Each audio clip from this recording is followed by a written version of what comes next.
And now our host, Stephen Lee Morris. For many years, Angela J. Davis was a federal prosecutor with the U.S. Attorney's Office for the Central District of California. Angela is currently a judicial officer, a commissioner for the LA County Superior Court's Family Law Division, and Angela is a Los Angeles-based playwright. She's a member of Antaeus Company's Playwrights Lab. She's been produced by Road Theatre Company. Her play, Agatha, won first prize at the Southeastern Playwrights Conference. She's also the 2020 recipient of the Rodriguez Award, presented by the New York-based Playhouse Creatures. And she's a three-time semifinalist with the Eugene O'Neill National Playwrights Conference. Angela J. Davis, welcome to Animal Farm. Thank you. So you will start with your role. You have many roles in this saga. We'll start with your role as a commissioner for the LA Superior Court in the Family Law Division. What is a commissioner? Commissioners are judicial officers, and they essentially act as judges on LA Superior Court matters. As a technical matter, commissioners are elected by the full body of LA Superior Court judges and are subordinate to the judges who elect them. But in practice, commissioners do exactly the same work as judges, but it is by stipulation of litigants. So litigants have the option to opt out of having their cases heard by a commissioner. In practice, I would say probably litigants opting out happens less than 1% of the time.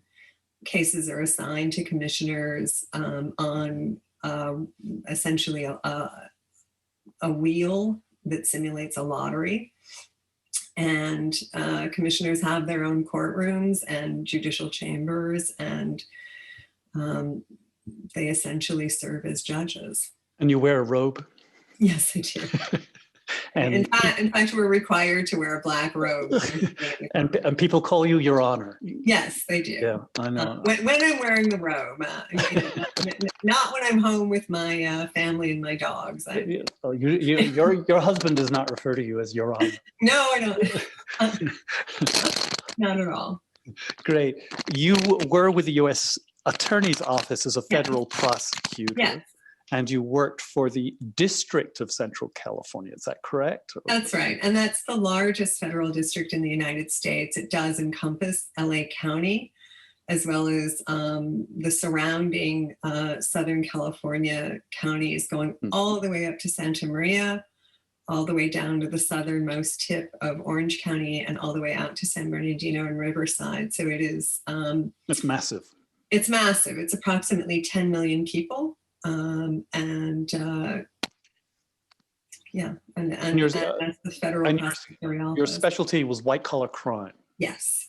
So, and well, you prosecuted with that. Yes, I prosecuted white collar crime. Some of my significant cases, if you're interested. Yes. I did. I handled the grand jury investigation, the federal jury trial, and the federal Ninth Circuit appeal of John Visconti, who was the CEO of Axiom, which was at the time, I believe, the largest and the leading payroll services company for the entertainment industry. I also prosecuted a man who was the former mayor of the city of Azusa for tax evasion crimes. I handled a number of healthcare fraud, tax evasion, how did that securities go? fraud. Pardon me? How did that go with the mayor of Azusa? Conviction. Yeah. And I know a number of securities fraud, healthcare fraud, tax evasion cases. So, yeah. It's so interesting. And you also teach, you currently teach 2 courses at Southwestern Law School. Yes, I do. I teach an upper division course on white collar crime in the fall. And in the spring, I teach a course on negotiation and dispute resolution, which is essentially a simulation course. So a little bit of acting gets done in that course.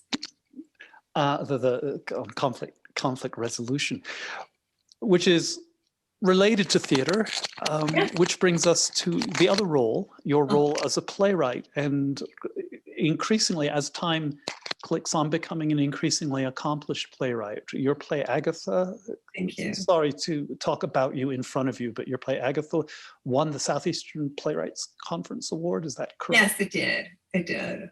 So this is more than just a hobby. This is quite a serious enterprise. You work with the Road Theatre.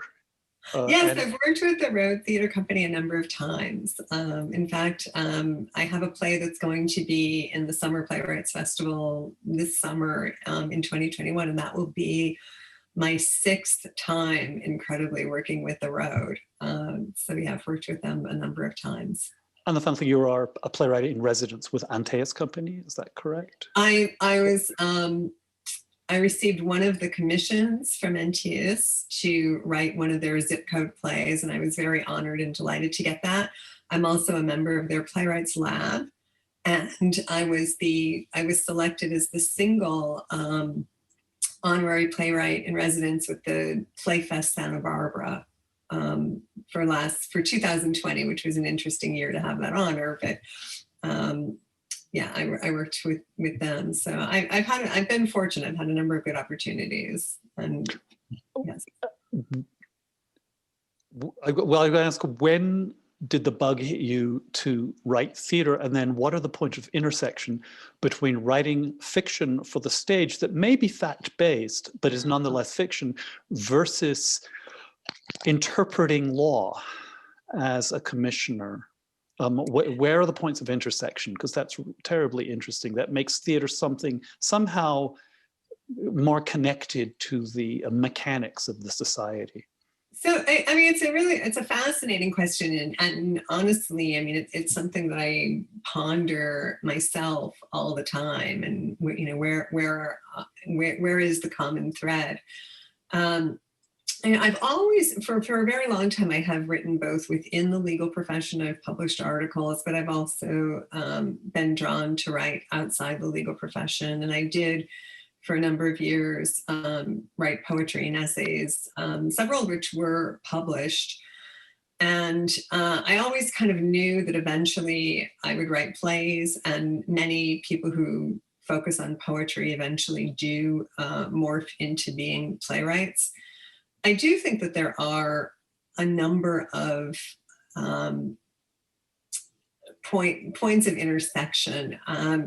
One of the things in law, and particularly for trial lawyers and even appellate lawyers, is that there is a premium on the spoken present word, and the idea that when we're in the same room with someone breathing the same air, the spoken word has more power.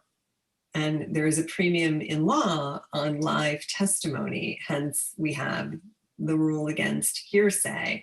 Yes. And in the same vein, I do think that theater, even now, we've been through an entire year where we've been experiencing theater in all of these digital formats, which essentially have a recorded quality. Even when they're live, it's not exactly the same thing as being in the same room, breathing the same air. But there's still a sense that there's a premium on witnessing something. And that's the intention of theater, unlike, I would say, a novel or a story, where it's the private experience of an individual curled up in an easy chair or wherever she might be, reading Thomas Hardy or Henry James or something else. I mean, theater is something else. It really calls upon us to witness something, and exact words, and real time. Time is experienced in a way in theater that's very different from in a novel, I believe.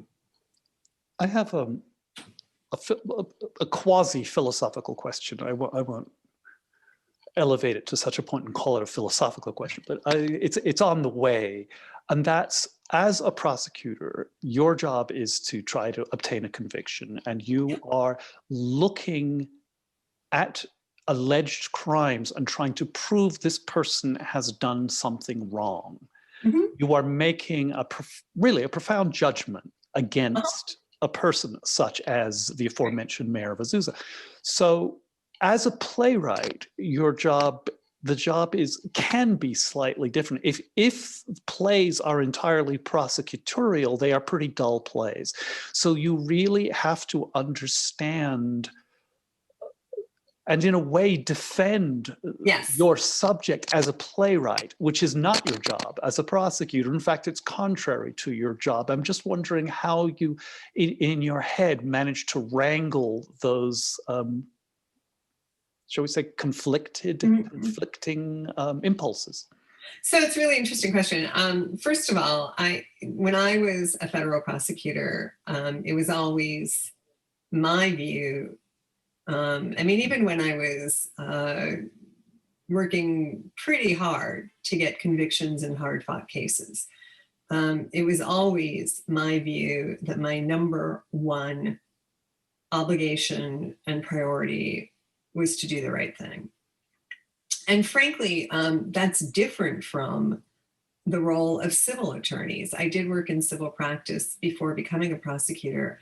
Civil attorneys, the loyalty is due to that client within certain bounds of ethical practice and the requirement of candor toward the tribunal.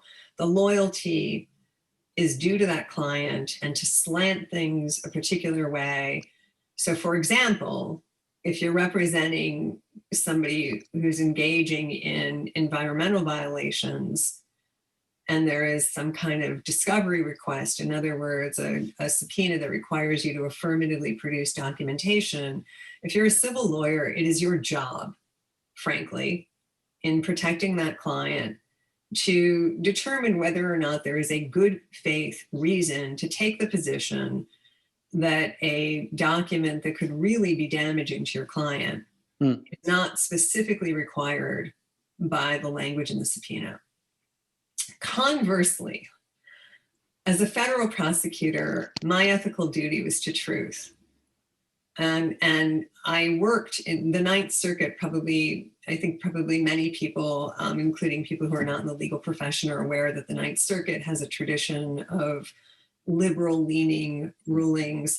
Frankly, I was happy to practice in a circuit that demanded the highest level of integrity and honesty from me as a prosecutor.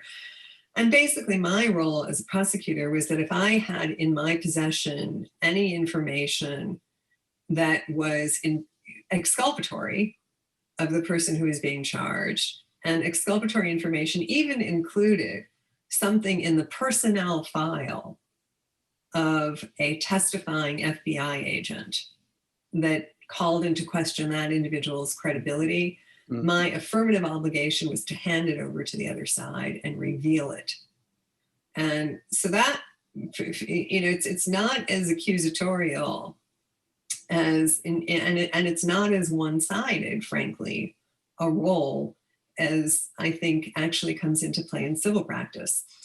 The other thing is there is so much that goes on behind the scenes in putting together a complex federal prosecution before you get to that moment when you're in the courtroom making a closing argument to a jury.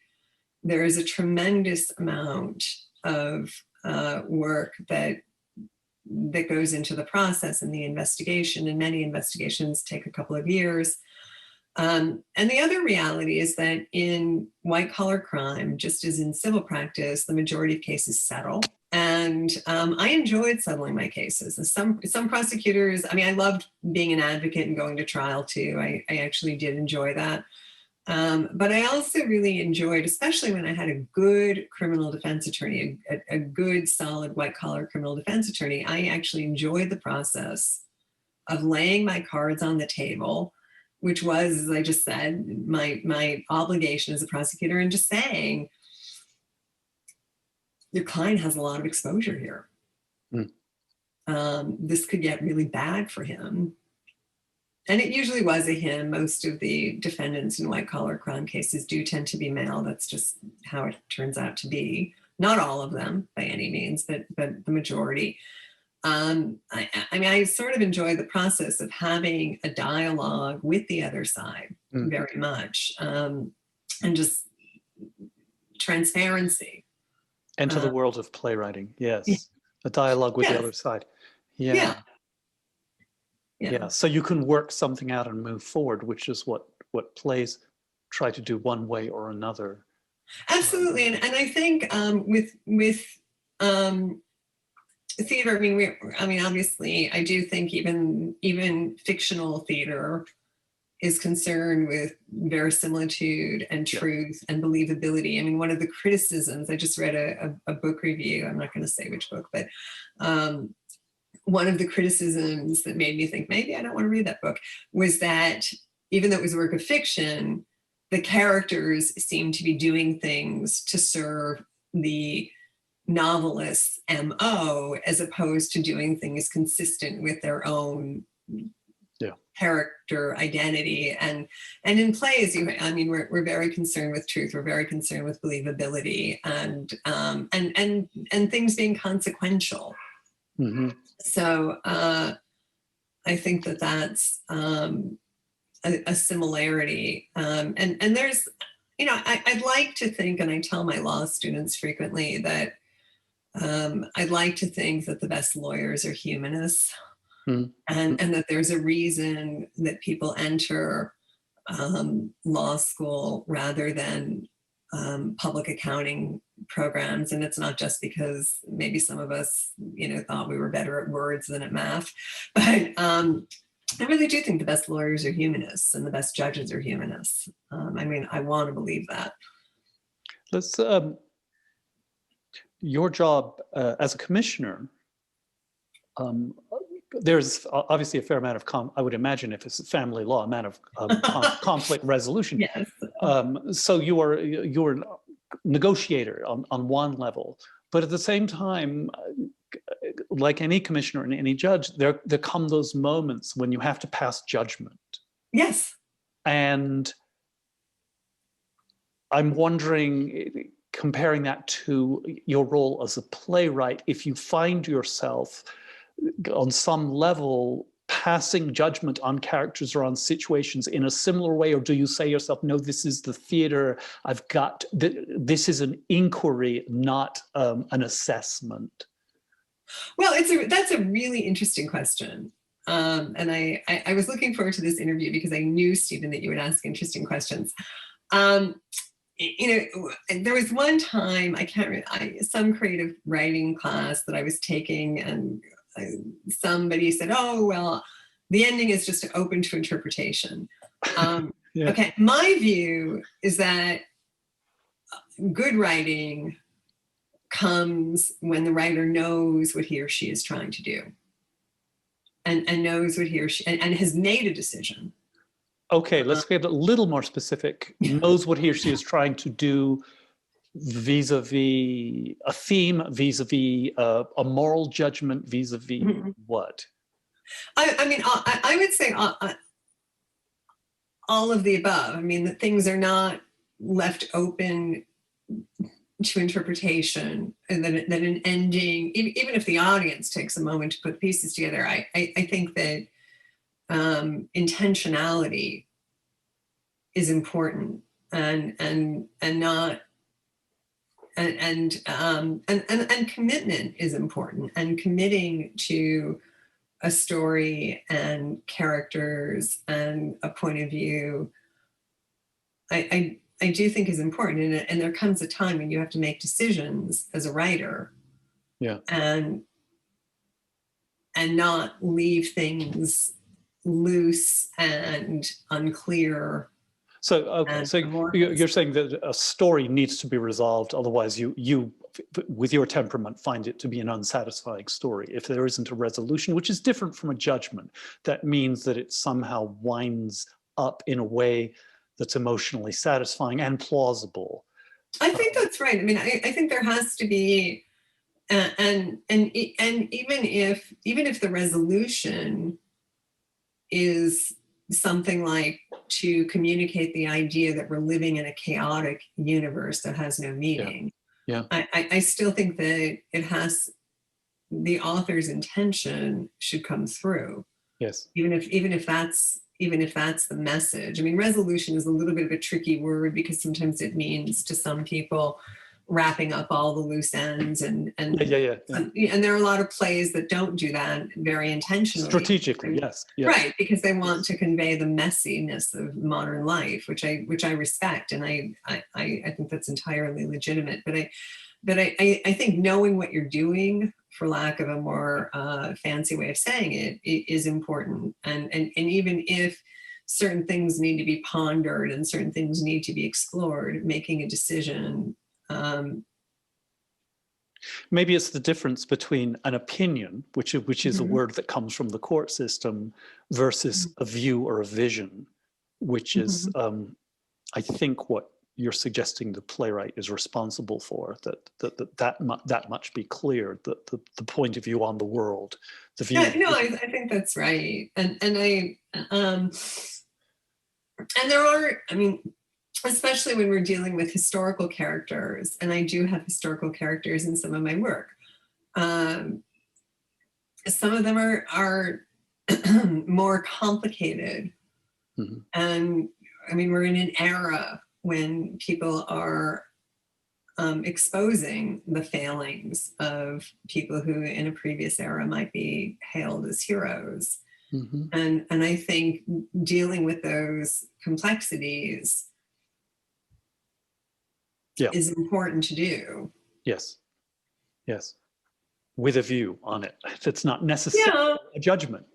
Yeah, and sometimes the view is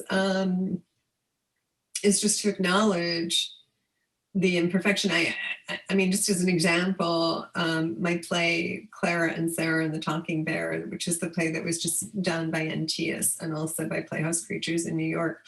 Clara Shortridge, who is the first female lawyer of the West, is a character in that play. And there's much to admire about Clara. She, obviously being the first female lawyer in the West, she was a trailblazer, and she got the California Constitution changed. Previously, the California Constitution said that only lawyers could be white men. She eliminated both of those criteria so that any person in the state of California could become a lawyer. She also is responsible for essentially inventing the whole public defender system. So terrific person, but, and this is particularly significant, she kind of embraced the Chinese Exclusion Act. Yeah, that's really interesting. And when I was writing about her as a character, I really thought about, what am I going to do about that? And what did you do about it? I did insert into the play a reference to that, and the idea that's articulated in the play is the idea that prejudice is kind of a human disease. Yes. And keep your eye on your own is basically the idea that's said in the play. Angela J. Davis, thank you for joining us. Thank you. And next week, we're joined by Gary Grossman, who is the producing artistic director of the Skylight Theatre Company in Los Feliz.